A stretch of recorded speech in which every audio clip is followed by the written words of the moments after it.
so let's see if we can fix that really rough idle.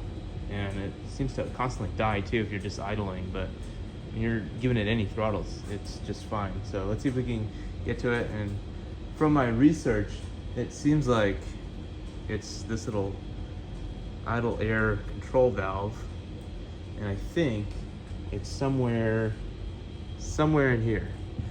And we have to go through a lot of plastic to get to it, so let's get to work.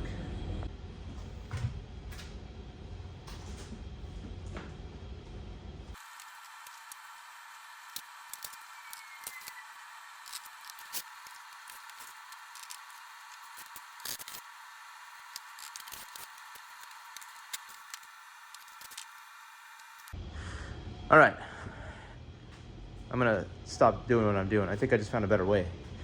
If you look under here, squeeze your head back under this wheel well, move this piece of plastic, and continue squeezing into here. Oh, see if I can just take this out now, it's unscrewed. Oh no, it won't come out. It's got this piece of plastic's got a rivet in it. Dang it. But if we get rid of this, you can almost perfectly, let me get you in there.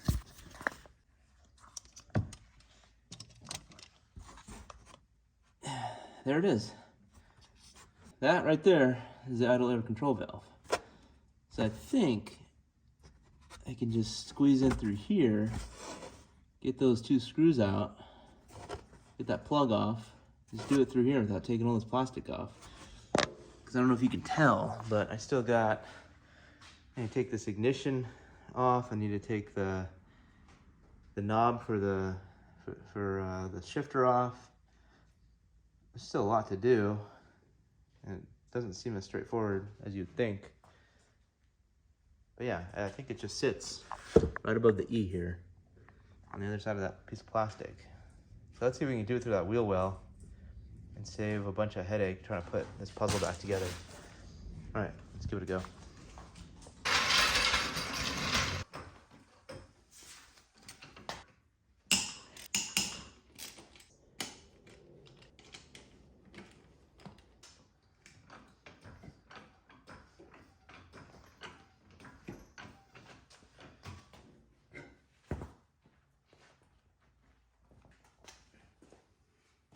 So we've got to get to 3 screws and then unhook this plug, and then we'll just put the new one in.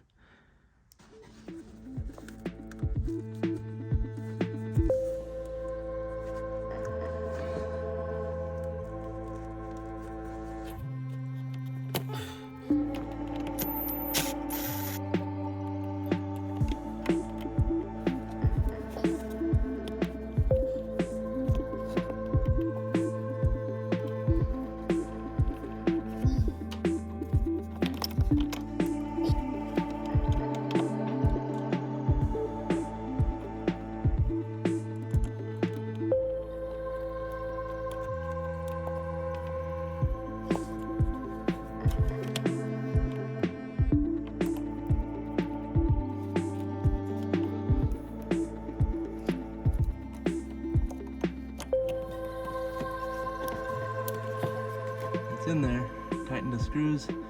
Let's start it before I put it all back together, just to make sure this cheap Amazon part actually works.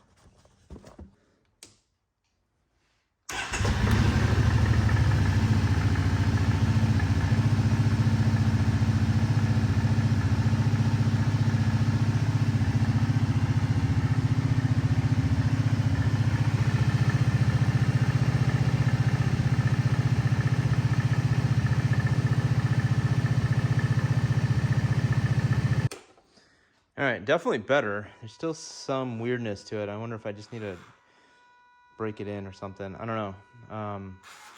But definitely a lot more of an improvement. And if you look at the old one, I wonder if I can just keep this as a spare and just see if you can see that. Just really dirty here on the tip. which I don't totally know how these work, but that new one was clean, so the cleaner the better. I use some mass airflow sensor cleaner, clean this off, and just keep this as a spare. They're not expensive, but never hurts if this one goes out, this cheap Amazon one. All right, and while we have it in here, let's take care of an oil change as well. Just get it ready for next spring. All right, that was a 17. So let's do that. Let's loosen it, and I'll get the drain pan.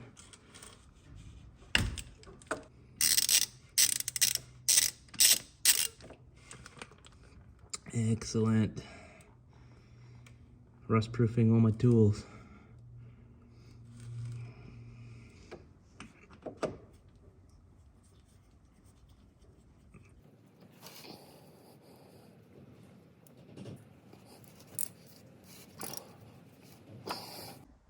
All right, so the oil filter, found it right behind the front left tire. Right there. There she is. All right, so let's see if I can squeeze in there and get it off, put the new one on. Took me a few minutes of finagling this, but I loosened this skid guard here.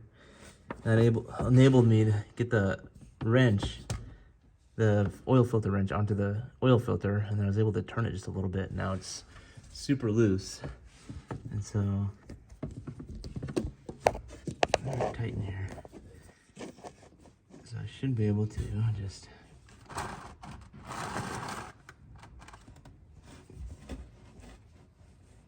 maybe it's loose. Gosh dang, that thing is on there. Alright, I'm gonna go off camera and get that off of there and put the new one on. And there's not enough room for both of us in here. Okay, finally got it off of there. Whoo-wee. I think Thor himself is the last one to put one on there. Alright, so I've got the new one here. It's the Fram filter. Put a little dab of old oil on there, on the gasket. I'll go ahead and screw that on there.